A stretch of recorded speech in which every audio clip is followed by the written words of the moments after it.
quiero decirle y anunciarle que el mensaje usted lo tiene en su boletín. ¿Todos tienen boletín? ¿No tienen boletín? ¿No tienen? Hermano José va a traer unos pocos. Levante la mano si no tienen, no importa. Tenemos en el boletín el mensaje adentro. Véalo allí. O sea que si usted pierde algún texto, quiere anotar algo, pues ahí lo tiene. El mensaje luce así como esto, una hojita que dice el misterio de la vida humana. Así que ahí usted tiene un resumen del mensaje. Un resumen muy grande, es casi todo el mensaje lo que está ahí. Así que usted puede usarlo. Déjeme hacerle otro anuncio. Ustedes vieron afuera algunos el camión de la sangre, ¿verdad? Así que nosotros siempre animamos, por eso cuando tenemos Big Day, invitamos a ellos a venir. Si usted puede, done sangre, porque tal vez usted un día la puede necesitar o alguien la puede necesitar. Así que le animamos a que si usted puede, done sangre. El misterio de la vida humana. Yo no sé si usted alguna vez ha pensado en esto. ¿Ha pensado en la existencia o el propósito de la existencia del hombre? Tal vez usted se ha hecho esta pregunta. ¿Por qué usted vive en este mundo? ¿Y cuál es el propósito de la vida misma? ¿Que viviré 80 años y me moriré y qué? ¿Y tendré hijos? ¿Y tendré una carrera? Pero cuando tienes 70 años te das cuenta que a veces ni tienes hijos ni tienes carrera y de nada te sirve. Acumular dinero, ¿es ese el propósito de la vida?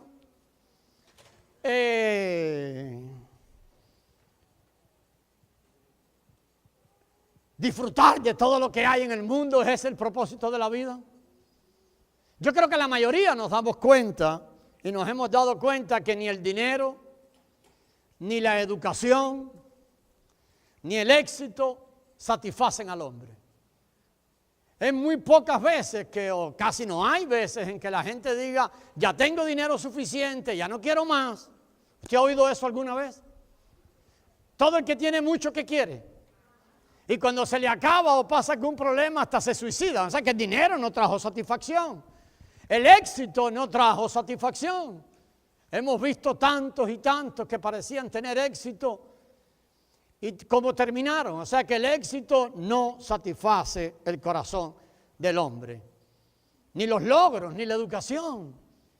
Y la pregunta que podemos hacernos, ¿por qué no? ¿Por qué no? ¿Por qué eso no satisface el corazón del hombre? ¿Por qué no? Porque en el corazón de cada hombre que no tiene a Cristo hay un enorme vacío. Y los hombres buscan y buscan y buscan y buscan y buscan cómo llenan ese vacío. El asunto es que los hombres tienen que darse cuenta de algo. Tienen que darse cuenta y tienen que conocer algo muy importante para entender el propósito de la existencia de usted como ser humano. Para poder entender el propósito de la existencia del hombre, debemos entender el plan de Dios. Si nosotros no miramos la vida o la existencia humana, la existencia de la vida, sin ver el plan de Dios, no vamos a comprender nunca la existencia de la vida humana. Plan. Hay una palabra que se usa para hablar del plan de Dios en la Escritura. Algunos aquí están un poco familiarizados con ella, o por lo menos usted ha oído la palabra oikos, ¿se acuerda?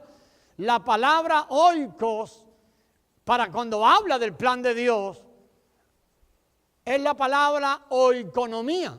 Y yo no sé qué le suena a usted cuando oye la palabra oikonomía. Hay una traducción perfecta que usted ya la tiene ahí en la mente. Cuando hablamos del plan de Dios, hablamos de la economía de Dios. Eso es lo que significa la palabra oikonomía. La economía de Dios. O sea que Dios ha diseñado todo, Dios creó todo con un perfecto plan en mente. El plan eterno de Dios. Entonces, para entender el propósito de la vida humana, tenemos que entender el plan eterno de Dios. La mayoría de los seres humanos ignoran el plan eterno de Dios. Muchos cristianos saben muy poco del plan eterno de Dios. Es más, la mayoría de los cristianos creen que el plan eterno de Dios tiene que ver con ellos. Ok, tiene que ver con el hombre es parte del plan eterno de Dios, pero nosotros no somos el centro del plan eterno de Dios. ¿Sabe quién es el centro del plan eterno de Dios? ¿Quién es? Pues Dios. Él tiene un plan y el plan tiene que ver con Él. El hombre Él lo toma en cuenta en el plan de Él, pero el hombre no es el centro del plan de Dios. ¿Sabe qué pasa? Que mucho cristianismo ha puesto al hombre y ha centrado todo alrededor del hombre. Y no es cierto. El plan eterno de Dios, la economía de Dios, tiene que ver con Él. Ahora, relaciona al hombre. El plan eterno de Dios relaciona o está relacionado totalmente con el hombre. Entonces, usted tiene que ver cada día de su existencia dentro del plan de Dios. Porque Dios le presta vida. Porque Dios le permitió venir a la vida. Porque Dios le ha permitido a usted o le permite vivir un determinado tiempo en este mundo. Porque Dios le permite tener algunas cosas. Porque Dios le permite pasar por algunas cosas. O porque Dios le permite algunas experiencias en su vida. Todo tiene que ver con el plan eterno de Dios. El plan de Dios explica eso. El origen del hombre, el destino del hombre y el significado de la existencia humana. De nuevo, para poder entender el misterio de la existencia humana o por qué existimos, tenemos que tener en mente el plan eterno de Dios. Y nosotros sí podemos conocer el plan eterno de Dios. Dios anhela que nosotros conocemos el plan eterno de Él. Dios anhela que operemos según la economía de Él, según la economía de Él, según el plan que Él tiene. La mayoría de los seres humanos tienen un plan. Entonces muchas veces nos preguntamos, tal vez usted ha oído a cristianos preguntando esto, ¿y cuál es el plan eterno? ¿Cuál es el plan de Dios para mi vida? ¿Usted no ha preguntado eso alguna vez? ¿No ha ido a los cristianos preguntando eso montones? Como si Dios tuviera muchos planes. Pero Dios tiene un solo plan. Tiene un plan. Tiene un plan. ¿Y qué hacemos nosotros los creyentes? Pues nos alineamos según el plan de Dios. Es bueno que tengamos esto en mente. Nosotros podemos conocer el plan de Dios. Como le digo, todo esto usted lo tiene desarrollado allí en su boletín. Pero nosotros vamos a revisar ahora 4 claves fundamentales que nos van a ayudar a entender el plan de Dios. Nuestra oración es que el Señor pueda traer revelación a las vidas nuestras. Si Dios nos revela, nosotros no vemos nada.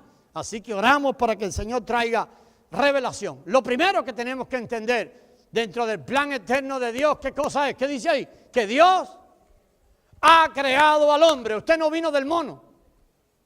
No crea eso. Aunque usted se mire en el espejo y parezca mono,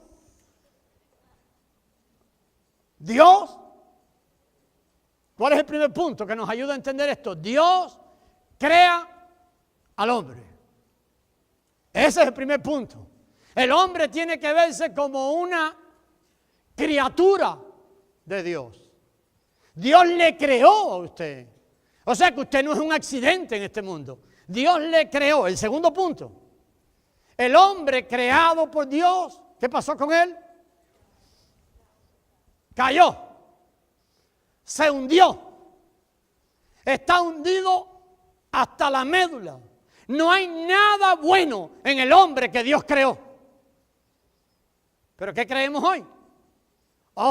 Que el hombre que Dios creó, bueno, en primer lugar creemos que Dios no creó, y en segundo lugar creemos que el hombre es fabuloso. No, miremos el mundo, lo que hemos estado haciendo por años y años y años y años, y la mayoría estamos con los ojos abiertos de lo que hemos hecho. La tercera clave, y después las vamos a revisar una a una rápido, la tercera clave es esta: Cristo redime al hombre. Dios creó al hombre. El hombre cayó. Como el hombre cayó, necesita ser redimido de la caída. ¿Y quién es el que redime? Cristo redime al hombre para Dios. Y la cuarta cosa que queremos ver es esta: Dios se imparte como vida en el hombre. O sea que si Dios nos revela acerca de estas 4 claves o estos 4 principios, podemos entender claramente el significado de la existencia humana. Así que lo primero es que Dios creó al hombre. El hombre creado cayó. Cristo es enviado para redimir y levantar al hombre caído. Y Dios ahora viene y se imparte como vida dentro del hombre. Por lo menos entendemos ese orden. Vamos a revisar la primera cosa, algunas cositas en el punto de que Dios crea al hombre. Y esto nos ayuda a ver el misterio de la existencia misma humana. Usted existe porque Dios le creó. Usted es alguien creado por Dios. Usted no se queje de nada. Dios le creó. Dios le creó. Y una noticia tremendamente impactante. Dios le creó a imagen de Él. Cuando Dios fue a crear en el seno de la deidad, dijeron el Padre, el Hijo y el Espíritu Santo, hagamos el hombre a nuestra imagen y semejanza. O sea que el hombre es una criatura de Dios y creado conforme a su imagen y semejanza. Y esto es importante, el hombre tiene la imagen de Dios. ¿Dónde está el carácter respetable del hombre? En que tiene la imagen de Dios. En que tiene la imagen de Dios. Entonces, amados hermanos, ¿usted ha visto un guante de béisbol? O de las que mujeres usan en la cocina. El guante es creado conforme a ¿qué? A la imagen de la mano. ¿Para qué? Para que entonces el guante pueda contener la mano. Usted fue creado a imagen de Dios. ¿Para qué? Para que nosotros podamos contener y revelar la imagen de Dios. Hablo a los creyentes. Cristo se ha impartido como vida en usted. Cuando usted va por el mundo, cuando usted está enfermo, cuando usted está contento, cuando todo sale bien o todo sale mal, cuando tiene trabajo o no tiene, cuando tiene algunos chavitos o no tiene, cuando tiene abundancia o tiene escasez, el plan de Dios sigue siendo el mismo. Te tomé para mí, me derramé en ti, para que donde quiera que vayas por el mundo estés llevando la imagen de mi Hijo. Entonces el hombre tiene que empezar a conformar su vida conforme al propósito de Dios. Así que una cosa más importante, el apóstol Pablo no solo habla, el apóstol Pablo toma otra figura. Dice que el hombre es como un vaso. El libro de Romanos, usted tiene por ahí el pasaje. Dice que somos como vasos ¿de qué? De barro, amén. Que hay un tesoro dentro de nosotros. O sea que cada ser humano es creado como un vaso para contener a Dios. Esto es importante que cada uno de nosotros lo entendamos, ¿verdad? Somos esos vasos que Dios quiere. Y Dios quiere llenar los vasos. Dios quiere llenarte con la vida de Él. Entonces, una vez lleno con la vida de Él, podemos nosotros cumplir el plan eterno para el cual Él nos creó. Lo único que va a satisfacer al hombre, ¿qué va a hacer entonces? Que el hombre sea lleno de Dios mismo, que el contenido del hombre sea Dios mismo, no dinero, no buen trabajo, no éxito, no educación, nada de eso satisface al hombre. ¿Sabe cuando pasan los años cómo se sienten los hombres? Usted lo ha visto, y si no lo ha visto, yo tengo 32 años de hablar con personas, de verlos en su lecho de muerte. Nunca he visto uno con dinero satisfecho. Nunca he visto uno con educación satisfecho. He visto a miles y miles llenos de Cristo, satisfechos y listos para ser tomados a la presencia de su Creador. El hombre fue creado para contener a Dios. Y lo único que traerá satisfacción al hombre es más y más de ese Dios en el interior de él. El hombre creado se compone de 3 partes. Le explico esto rápido. ¿Lo sabía usted? Todo ser humano creado, ahí lo tienen un dibujito. ¿Tiene qué? Alma, cuerpo y espíritu. Amén. Todo ser humano creado. ¿El cuerpo para qué sirve? Nos relacionamos los unos con los otros y podemos recibir las cosas físicas. En el alma está la facultad mental. Podemos percibir y recibir las cosas de la esfera psicológica. Y en el espíritu, que es la parte más interior, véalo ahí en la figurita.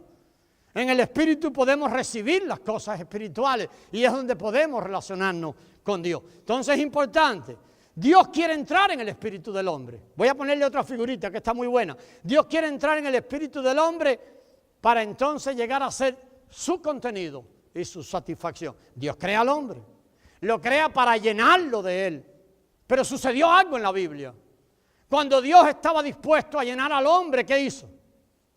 Puso delante del hombre en el huerto del Edén 2 árboles. ¿Se acuerdan de aquello? Y le dijo al hombre, ustedes pueden comer de este árbol y de este árbol no. Y se acuerda que le puso unas reglas allí. ¿Y qué hizo el hombre? Entonces, antes de que Dios pudiera llenarlo de la vida, el hombre comió del árbol ¿de qué? De la ciencia, del conocimiento del bien y el mal. Es donde el hombre cae. Por eso viene el plan de redención de Dios. Una vez que el hombre cae, Dios pone Dios pone a funcionar su plan de redención. Ahora, cuando Dios llena al hombre en su espíritu, es cuando verdaderamente el hombre puede encontrar satisfacción. Dios quiere eso, Dios quiere llegar a ser el contenido. Hermano, lo único que Dios anhela, amigo que está por primera vez aquí, es llenarte de Él, llenarte de Él, llenarte de Él. Lo único que hay en ti sea Él. Ese es el plan de Dios. Y eso es lo que Dios está haciendo con aquellos que le hemos entregado su vida.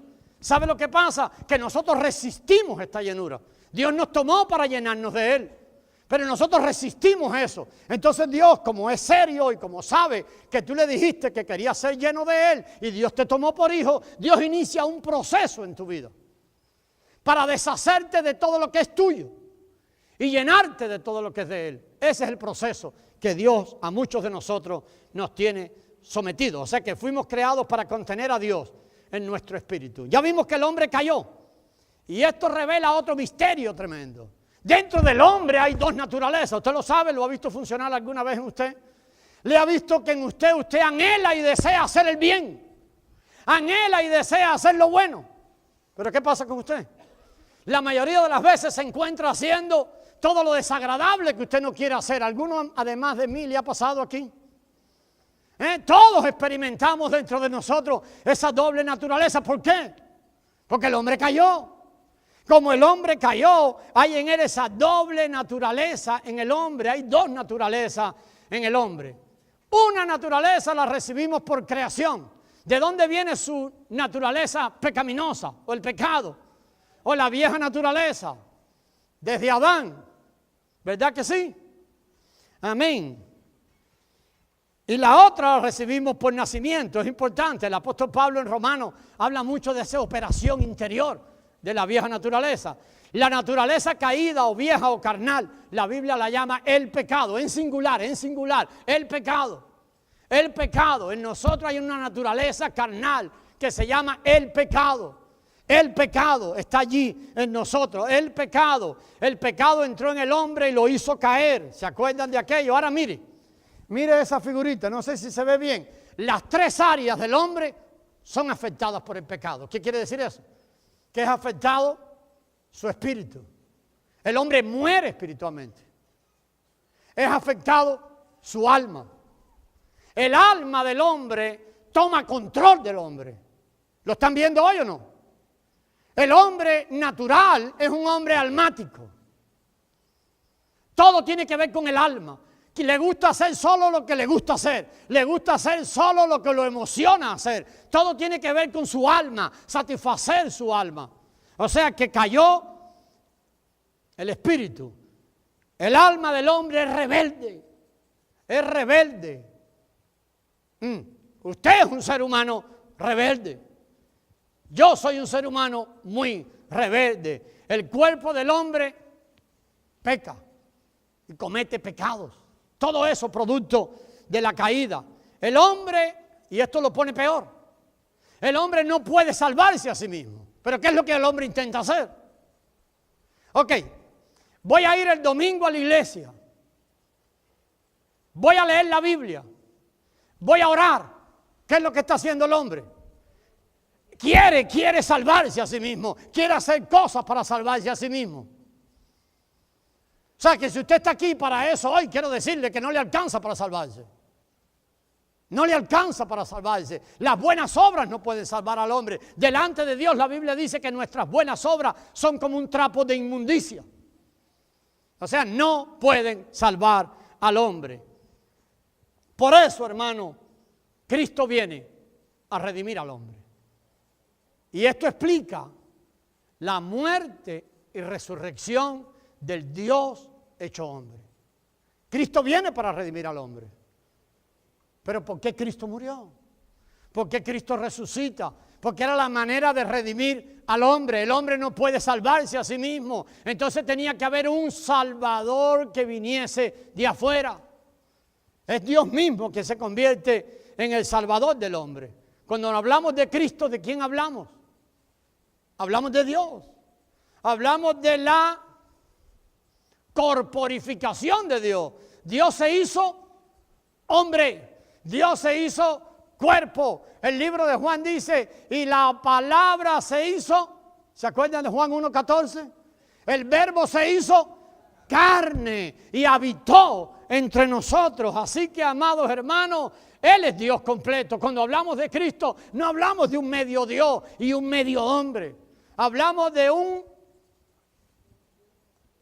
Dios, totalmente Dios y totalmente hombre. Ahí, eso es lo que hablamos de Cristo. Cristo es Dios. Solo Dios mismo podía redimir al hombre que cayó. ¿Entendemos eso? Pues gloria a Dios por eso, ¿verdad? Cristo no es solo un buen maestro. Yo hablo con mucha gente, pastor, de verdad, Cristo, ayer estábamos volando de ¿dónde era? En Houston yo no sé, a un pueblo en Luisiana, no me acuerdo ni cómo era. Y me tocó alguien al lado y comencé una conversación y él empezó a decirme que sí, que él estaba entendido que Cristo era un buen maestro. Le dije, no, pero te quedaste corto, Cristo no es un buen maestro. Oh, no, Cristo fue un karma iluminado. No, pero te quedaste corto todavía. Cristo es Dios, plenamente Dios. O sea, no solo fue un hombre moral, no fue un hombre que anduvo haciendo el bien. Cristo es totalmente Dios, totalmente Dios. Pero ese Dios hombre tuvo que hacer algo. Tuvo que morir. Tuvo que morir. Entonces entendemos esto también importante. Muere para quitar el pecado del mundo. El apóstol Juan lo describe como el Cordero de Dios. ¿Que qué hace? Quita el pecado del mundo. Cristo muere en la cruz del Calvario para quitar esa vieja naturaleza en nosotros. Posicionalmente está quitada. En la práctica nos damos cuenta que resiste eso. La segunda cosa, Cristo muere para aplastar y tratar con la serpiente y su veneno. El apóstol Juan también decía que como Moisés levantó la serpiente en el desierto, era necesario que Cristo fuera levantado. O sea que hay dos figuras tremendas de Cristo. Muere como el Cordero de Dios para quitar el pecado del mundo. Muere como la serpiente de Moisés para quitar también el veneno del interior de nosotros. Pero hay una tercera figura tremenda. Cristo muere como el grano de trigo. Otra figura que habla de Cristo. Cristo muere como el grano de trigo. El grano de trigo cae a tierra y si muere, ¿qué hace? Lleva mucho fruto. Cristo muere para poderse impartir como vida, para que la vida de Dios, una vez Cristo muerto, la vida de Dios pudiera ser liberada de Cristo. Si Cristo sigue vivo, si Jesucristo sigue vivo, la vida de Dios, ¿dónde estaba? Solo en Cristo, solo en Jesús. Cuando Jesús muere, la vida de Dios es liberada y es puesta a disposición ahora ¿de quién? De todos los hombres. Así que esto es importante. Su muerte ha quitado el pecado que el hombre tiene y que no debería tener. Pero la muerte de Cristo también ha traído la vida que el hombre no tenía y que ahora puede tener. Mírenlo en este esquema. Ahí está. No se ve muy bien, o sí, la rayita, ¿ves? La rayita representa todo el pecado, todo aquello viejo. Cuando Cristo muere, es sacado de nosotros. Pero también es traída la vida de Dios a nosotros. Por eso es la manera en que Cristo regenera al hombre. Un poquito más. Dios se imparte en el hombre. Hermano, dentro del plan de redención de Dios, esto es una hermosura. Dios ha decidido dispensarse en el hombre. Cuando se dispensa, la palabra esa dispensa está muy rara, ¿o no? Dispensa. Suena como un spray, ¿no? Pero Él lo que hace es mezclarse, verterse en el corazón del hombre como vida. Él viene. Cuando nosotros recibimos a Cristo, ¿qué hace Cristo? Se dispensa en nosotros. Se derrama, tal vez derrama, está mejor. Se derrama en el hombre, en el interior del hombre como vida. Se derrama como vida. Las dos cosas que Cristo se hizo por nosotros. Se hizo carne. Dios se hizo carne. Dios se hizo carne. ¿En la persona de quién? De Cristo. Cuando Jesucristo caminó sobre la tierra, era Dios que se hizo carne y habitó entre nosotros. Pero Dios se hizo otra cosa tremenda. Se hizo espíritu que da vida. El apóstol Pablo en 1 Corintios capítulo 15 dice que Cristo, el postrer Adán, fue hecho espíritu vivificante. Mire qué dos cosas tremendas se hizo Cristo. Algunos hablan de las dos transformaciones de Cristo. ¿Se hizo qué? Primero, carne. Como carne fue a la cruz. Y en su carne cargó la pena del pecado de todos nosotros. Amén. Pero después se hace espíritu. ¿Cuándo? Cristo muere en la cruz. Amén. Bueno, primero viene a la tierra, vive entre nosotros. ¿Qué más hace? Se va a la cruz. ¿Qué más? Lo bajaron de la cruz y lo llevaron a la tumba. ¿Qué hizo de la tumba? Resucitó. Y ahí se vuelve espíritu vivificante. Pero asciende a los cielos. ¿Se acuerdan en la ascensión? ¿Va al cielo a qué? Para ser entronado. Y del cielo es derramado sobre la tierra como espíritu que da vida. Eso sucede en el día de Pentecostés y ha sucedido de ahí para acá. Entonces, ese es el proceso de Cristo. Él se hizo por nosotros primeramente carne y después se hizo espíritu vivificante. El Cristo que da vida ahora puede impartirse en todos los seres humanos, porque todos los seres humanos están muertos en sus delitos y pecados. Pero el espíritu vivificante puede impartirse en todos los seres humanos. Mírenlo ese cuadrito, usted lo tiene allí. Tal vez usted lo estudia después con calma y lo entiende. Allí está en su boletín. La Biblia dice entonces que el que tiene al Hijo tiene la vida, y el que no tiene al Hijo de Dios, ok, ¿cómo sabe usted si usted está vivo o está muerto?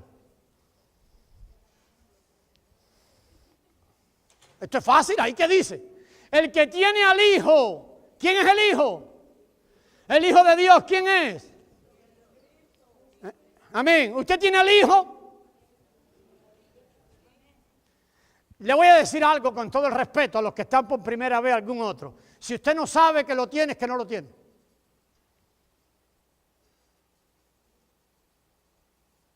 Porque la Biblia dice que el Espíritu de Dios da testimonio a nuestro espíritu. Hay un testimonio interior de que somos hijos de Dios.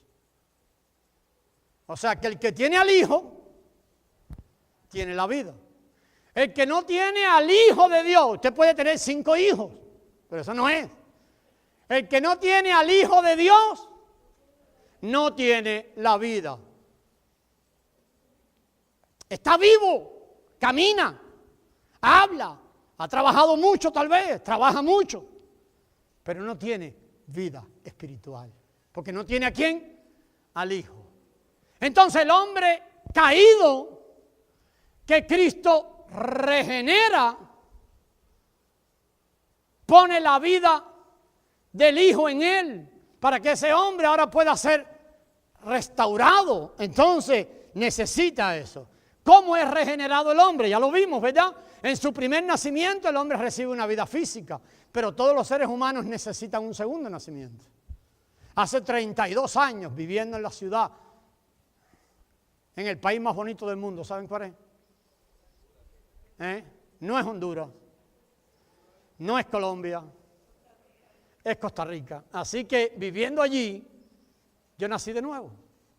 Usted puede marcar su nuevo nacimiento. Usted puede saber cuándo usted nació de nuevo. Mi primer nacimiento fue en otro lugar, no tan bonito como Costa Rica, pero fue otro lugar. Entonces, Pero mi nacimiento espiritual, mi segundo nacimiento fue allí, fue en Costa Rica. La Biblia llama eso la regeneración.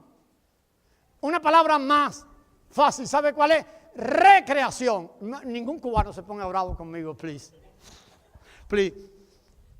Cuba es bonita, pero no tanto como Costa Rica, es solamente eso, ¿no? Entonces, hermano, la regeneración. ¿Sabe una buena palabra para eso? Es recreación. El hombre, como había caído, ¿qué necesitaba ahora? Ser creado de nuevo. Por eso es que cuando Jesús habla con Nicodemo, Juan 3:3 le dice, Nicodemo, al hombre le es necesario nacer de nuevo. La mayoría de nosotros creemos que Nicodemo era un tonto. ¿Se acuerdan lo que Nicodemo le dijo a Jesús? Pero ¿cómo yo voy a entrar en el vientre de mi madre? Nicodemo no era tonto, hermano. Nicodemo era el maestro de Israel. No usa la palabra, tú eres uno de los maestros. Los que estudian esto en el original dice que Nicodemo, Jesús le está diciendo, tú eres el maestro de Israel. Nicodemo tal vez era ¿cómo se llaman los maestros de Israel? El rabino más destacado en Israel. Pero él vino a Jesús de noche. ¿Se acuerdan que vino de noche? ¿Se acuerdan de aquello? Pero él era tal vez pero Nicodemo traía algo en su corazón. Nunca lo habló. Él nunca habló de lo que había en su corazón. Tal vez usted no ha hablado de lo que hay en su corazón. Tal vez no sabe, pero ¿sabe qué? El Jesús que está aquí sí sabe lo que hay dentro de nuestro corazón. Por eso Jesús le habla a Nicodemo como le habla. Nicodemo habla una cosa y Jesús le contesta otra. Jesús sabe a dónde fue, al corazón de Nicodemo. Porque Jesús sí puede puede ver la necesidad que había en el corazón de Nicodemo. ¿Cuál es la necesidad del corazón de Nicodemo? La necesidad de todos nosotros, nacer de nuevo. Por eso le habla lo que le habla. Y Nicodemo le sigue la jugada. Jesús le está hablando de bebé. Le está hablando de nacer de nuevo. Amén. Por eso es que Nicodemo sigue diciéndole, ¿y entonces cómo es eso? Un bebé tiene que entrar en el vientre de su madre. Nicodemo no estaba loco ni era un tonto. Nicodemo sigue el lenguaje que Jesús le está hablando. Amados hermanos, esta es la necesidad más grande del ser humano. Piensa en un cerdo. Pastor, pero nos está diciendo cerdo. No, jamás, yo no quiero decir eso. Piensa en un cerdo, amado. Jesús usa el cerdo de ejemplo, ¿se acuerdan? Un cerdo, ¿cómo puede participar de la vida de las ovejas? Uf, muy difícil. Y hablar como las ovejas y hacer lo que hacen las ovejas. La única manera es que el cerdo tendría que ser oveja. El cerdo tendría que nacer de nuevo. En realidad es una figura hermosa de lo que al hombre le pasa. ¿Cómo el hombre puede entrar en el reino de Dios? Solamente que el hombre nazca de nuevo y sea ahora habitado por la vida de Dios. Cuando el hombre nace de nuevo y es habitado por la vida de Dios, el hombre ahora puede disfrutar del reino de Dios. Eso es lo que Jesús le dice a Nicodemo. Es necesario nacer de nuevo para ver el reino de Dios. Eso es lo que le dice Jesús a Nicodemo. Mírenlo allí, ¿ven?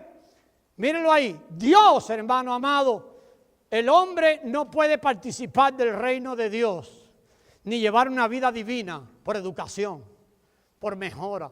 Por eso los cristianos tenemos que estar claros en esto. Usted que está aquí tal vez nunca ha invitado a Cristo a entrar a su corazón. Usted no ha nacido de nuevo. Escuche esto. Nadie puede nacer de nuevo por educación. Oh, yo voy a estudiar y yo voy a ser un mejor hombre. Falso. No lo vas a lograr. No, yo voy ¿cómo se llama? A seguir ciertas reglas, pastor. Mire, yo hay reglas en mi vida que las he puesto y esas reglas yo las sigo y yo voy a ser un mejor hombre. Usted seguirá siendo un hombre muerto. Así que es importante que entendamos eso. Las buenas obras no pueden salvar al hombre, ya lo vimos. Ahora, ¿qué es un cristiano? Voy a poner esta pregunta para que la discutamos en los grupos esta semana. ¿Qué es un cristiano? ¿Uno que viene a la iglesia los domingos? No, pues tal vez sí, tal vez. Pero venir a la iglesia los domingos no te hace un cristiano. ¿Verdad que no?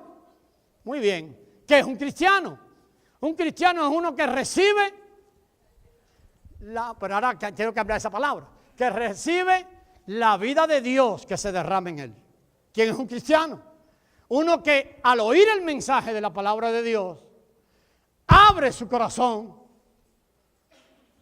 Oye, ya, ven acá, siervo. Llévele esto a Luisito. Él sabe lo que es. Entonces, un cristiano, ¿qué es? A ver, cuando me interrumpió ya, ¿de qué es un cristiano? Uno que recibe la vida de Dios. La vida de Dios viene y se vierte en él. Amén. Eso es un cristiano. Y vive su vida. No, a Luisito Junior. Y vive su vida tomando el suplir de esa vida de Dios que ha sido derramada en él. A ver, tal vez usted un día recibió a Cristo. Muy bien. Pero ¿cómo ha vivido su vida? Cristo viene a vivir a usted. ¿De dónde usted toma el suplir diario para vivir? Puede ser que lo siga tomando de usted mismo. Y usted siga viviendo según su mente. Y usted tiene análisis y hace leyes y usted llega a conclusiones y así maneja su vida. Un poquito de la Biblia, un poquito de su experiencia, un poquito de su sabiduría. ¿Sabe de dónde usted está tomando el suplir de su vida? De usted mismo. Lo está tomando de una mente que está caída y desaprobada, de una mente rebelde. Por eso, si usted toma el suplir diario de su vida, siempre lo llevará a error. Porque lo toma de un lugar que está caído. Ahora, el cristiano, la vida de Dios se ha dispensado en él. ¿Cuál era la palabra que vamos a poner? Se ha derramado en él. Y como se ha derramado en él, ahora vive su vida tomando de allí, de la vida de Dios, el suplir para su diario vivir. Eso es lo que significa ser un cristiano. Primero se imparte a nosotros en el Espíritu. Mire esta figurita, me gusta mucho. Dios se imparte en el Espíritu, amén. ¿Sabe por qué Dios se imparte en el Espíritu del hombre? Si me responde, nos vamos a almorzar más rápido. ¿Por qué Dios se imparte en el Espíritu del hombre? ¿Por qué?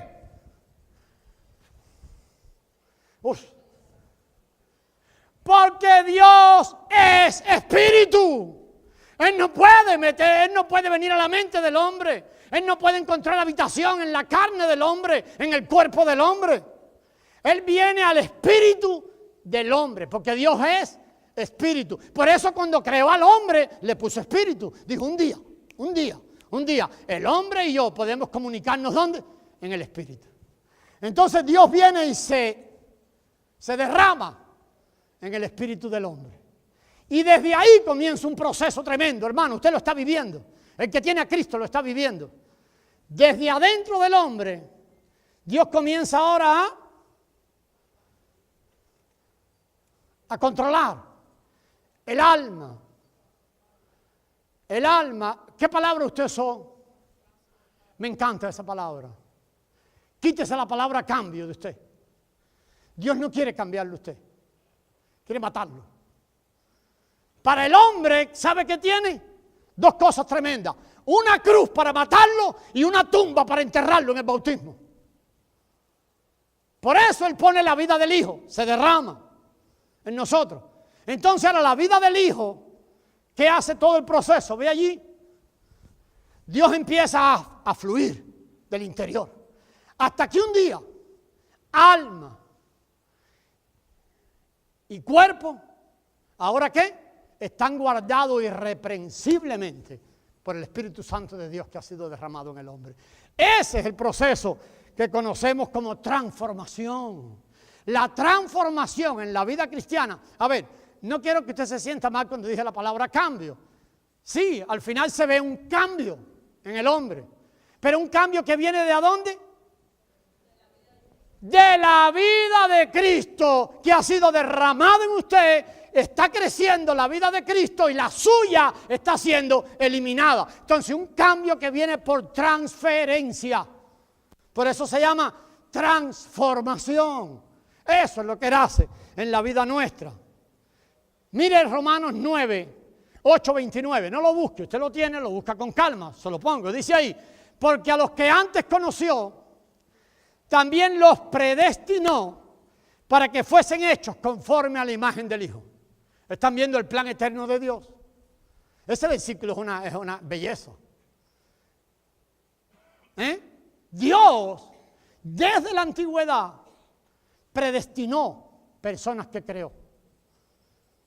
¿Para qué? A los que antes predestinó, ¿qué más dice? También, a los que antes conoció, también los predestinó.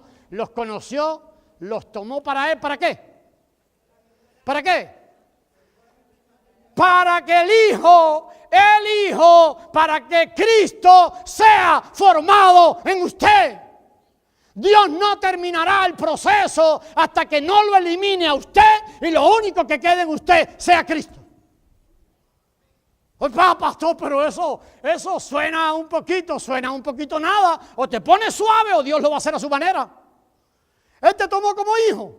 Ok, te tomó como hijo. Entonces dice el autor a los Hebreos, a todo el que Dios toma por hijo, lo disciplina.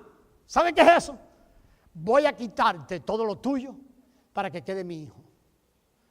Cuando Dios mira a hermana Ruth, solo quiere ver al hijo. Pero hermana Ruth, déjeme no poner hermana Ruth de ejemplo. Aquí está hermano Cristian. Hermano, a ver, por si acaso, hermano Cristian. Dios lo tomó por hijo. Pero ahora, Dios sabe que en el interior de Cristian hay ira, hay celo. Pero Cristian está tranquilo con eso. ¿Sabe lo que hace Dios? Mañana lo pone en una situación que de pronto la ira brotó. ¿Y para qué? Entonces él se siente como, oh, mal terrible, ¿cómo puede ser esto en mi vida? Y la mayoría de los cristianos hacemos eso. Ay, qué mal me siento, pastor. Hermano, ¿puede orar por mí? Hermano, déjeme decirle algo, empieza a darle gloria a Dios cuando eso suceda. ¿Sabe por qué? Porque Dios sabe que hay un enemigo allá adentro que no debe estar. Entonces tiene que exponer a Cristian a una situación donde el enemigo reventó para que ahora Cristian diga, yo quiero ser un discípulo de Cristo y esto que está dentro de mí necesita la cruz personal para morir. Ese es el proceso de Dios. Eso es lo que significa ser un creyente, hermano. Y entonces, aquí terminamos. Mire qué precioso. Este es el propósito de la vida humana. Oh, pastor, ¿para qué existo en este mundo? ¿Para qué fui creado? ¿Por qué caí? ¿Por qué fui redimido? ¿Por qué Cristo se imparte como vida en mí? Por una sola cosa. ¿Sabe para qué? Para tomarte para Él. Y ahora, llenarte de la vida del Hijo. Y que tú vayas por el mundo, ¿sabe qué? Donde quiera, paseando la vida del Hijo. ¿Y para qué? Para que entonces todos los que se acercan a ti queden iluminados por la vida del Hijo. Todos los que se acercan a ti, que están podridos, como pasa en este mundo, queden preservados por la sal que eres tú. Y nosotros vamos por el mundo echándole sal. No diciendo que salamos el mundo para mal, es para bien. Le estamos dando sabor, le estamos preservando de la caída. Vamos por donde quiera iluminando. Ese es el plan de Dios. Ese es el misterio de la vida humana. Usted lo oyó, ¿verdad? ¿Qué debe hacer usted ahora? Tal vez usted lo hizo, pero voy a hablarle de 4 cosas rápidas. Primero, cada ser humano que oye esto y entiende esto, necesita, número 1, volver su corazón a Dios. Que quiere lo mismo decir arrepentirse. He estado caminando como he querido, ya no quiero más. Señor, yo quiero vivir conforme al plan tuyo. ¿Sabe lo que Dios está esperando? Que los hombres clamen a Él. Clamen a Él. Clamen a Él. Cuando los hombres clamen a Él, Dios viene, perdona y se derrama en ellos. Y comienza el proceso de transformación. Segunda cosa, creer. Mire, hermano, hay gente que oye esto, lo suena bonito. Y dice, sí, yo estoy de acuerdo, yo lo creo. ¿Sabe qué? La única manera de decir que tú lo crees es que tú recibes eso. Y con tu boca entonces lo confiesas. Invocas al Señor y reconoces, Señor, yo he pecado, por favor, lléname de ti. No es que lo entiendo aquí. Si usted solo lo entiende aquí y usted no recibe, usted no creyó nada. Usted solo tuvo ¿qué? Una información más. Mañana tendrá más informaciones y usted se llena de información. Pero entonces, ¿qué hacemos? Nos arrepentimos. Reconocemos que hemos caminado como nos da la gana sin tener en cuenta a Dios. Reconocemos que caminamos según nuestro pecado. Eso es arrepentirse. Y le damos la vuelta y regresamos a Dios. E invocamos al Señor y le decimos, Señor, entra a mi vida. Yo te recibo como vida. Ven, derrámate en mí. Perdóname y derrámate en mí. Eso es cuando invocamos. Y después una persona que ha recibido a Cristo sabe lo que le toca hacer sin tanto miramiento y tanta cosa. Testificar a través de las aguas del bautismo.